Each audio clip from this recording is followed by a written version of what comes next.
Welcome to the program, my friend Bo Dietl. Good morning, Mr. Dietl. Good morning, Mr. Imus, sir. How are you? I feel great.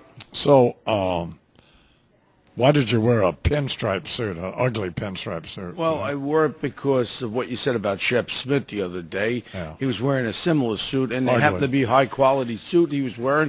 And I saw him the other day. You know what his remark was? He goes, "I love Imus." He really. Well, that has nothing to do with him. Yeah, but I didn't think he looked so bad in it. No. There's never been a pinstripe suit made that looks good. Really? I beg to differ with you. They're ugly looking. Okay. But if it's a very, wouldn't you agree, Charles? If it's a very subtle stripe, very muted stripe, It's but chalk very stripe. muted. It's called chalk stripe. which that is not. No, That is and, not and muted. here's you know what drives me crazy? Yeah. The lines don't meet on your Shoulders? right. So it's just, All right, so it's like Chinese checkers. and also I'll tell you what else doesn't look good. Now a lot of you guys wear them. Okay. Stop doing it. It looks stupid. What's that? And that's a white a shirt with a Well, all white my collar shirts. and a blue body. Well, all my shirts are white collars. Get rid of them. Oh, okay, because all of a sudden you became Peter Cardin or something, right? I used to come here with ripped dungarees on. You had some horse crap on your hat, and you came over here. Now all of a sudden you're a fashion designer. You got this tie wrapped. You know, you look like a morgue director today. Doesn't he look like a morgue director with the black tie? And you know what? Come to think of it, you're that Chamonix. You promised me the last time a kid. I didn't get no Chamonix the last time I was Hey, on Bernie, why didn't you give him the Chamonix? I don't like him, to be quite honest with you. No, actually, they put his name in, and snail mail, I guess. Yeah, well, all I can say is, Don, you look like a funeral director today, and I'm telling you, that Chamonix is working on you. You know what I wish I were directing today? Your funeral. Oh, okay. Oh, no, I take it back. no. I take it That's back. nice. That's I take nice. it back. That ain't right. That's I wanna nice. go You just home. lost Chicken Jack there, and all of a sudden you're starting to take me I down. take it back. Lord. Oh, I mean, you're I like, apo- I would cry apologize. at your funeral. I would said cry I- at you. I'm going to cry at your funeral. I hope you go before me there, pal. Yeah, okay. But I tell you the truth, honestly, Chicken Jack, my deepest sympathy goes out to his family there. Yeah. Yeah. So this, you were asking me when you were talking about the Madoff thing, why I wasn't in such a defunk about his passing.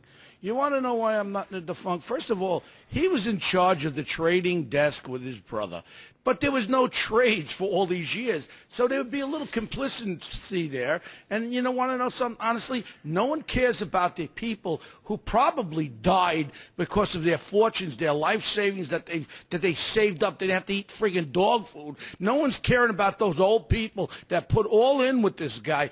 And you know what? I feel one thing. God works in mysterious ways. Speaking of God, where do you think I was on the weekend? I'm in Navy game. Army-Navy game in Philadelphia. Navy won, by the way. I was there. Yeah.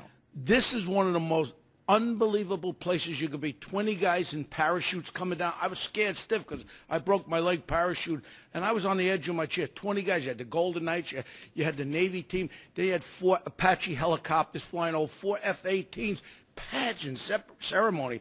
So then we go down to the VIP area, and all of a sudden this guy comes over to me, and he goes, Bo Dietl and his lovely wife, Mike Mullins, you know that thing with the don't kiss and tell thing, whatever that's called in the Army there? Yes. And here's his coin he gave me, very, very nice.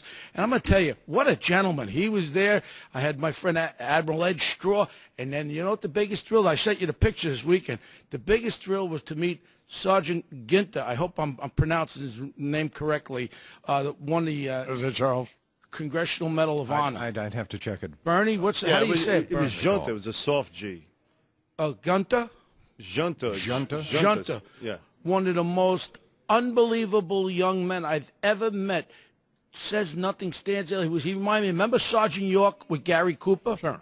That's exactly what this kid reminds me of, Sergeant York, Gary Cooper, and it was just fabulous. So I was sitting with one of the young cadets, African-American cadet with Admiral Straw, young man who was one of the greatest running backs in high school. He went into Annapolis. But they wouldn't let him play football, Charles. You know why? Why's that? Because his marks were not up to par. That just shows you the academic excellence in these military academies. West Point and Annapolis is not like these other schools, you know, where they go there, and they get out of college and they can't spell. That's why our military academies are great. And I tell you what, you know who likes you? Commandant Amos. You know who he is? The Commandant of the Marine Corps. Yeah. These are some guys, man. I tell you, to be around them, and they actually know me.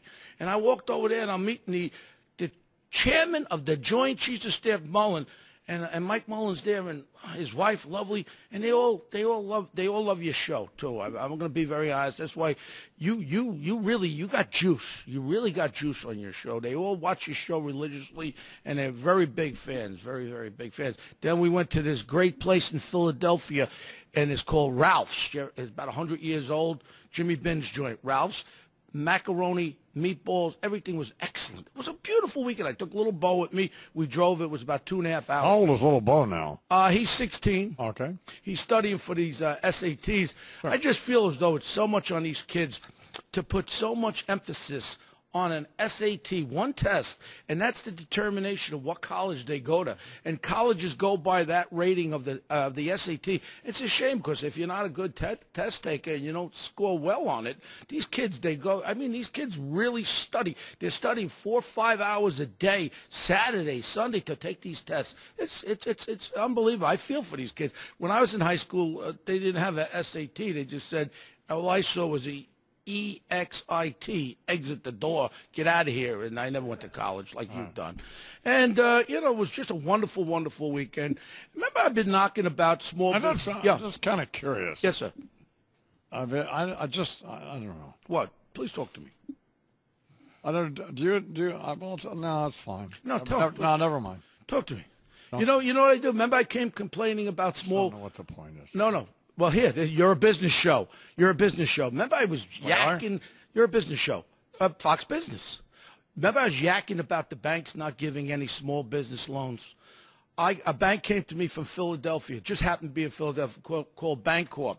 So I used to complain about the TARP money. Remember the $800 billion that went to the banks? I said, boy, they took that money, they wasted. I had a little bit of an education by the president of Bancorp Bank, and he ended up giving me a small business loan, signing me a small business loan and everything for my business. And you want to know, he said the TARP saved, there's about 8,000 community and small banks around the country. The TARP money saved these banks, also saved hundreds of thousands of small businesses. Now you're going to ask me the question, why?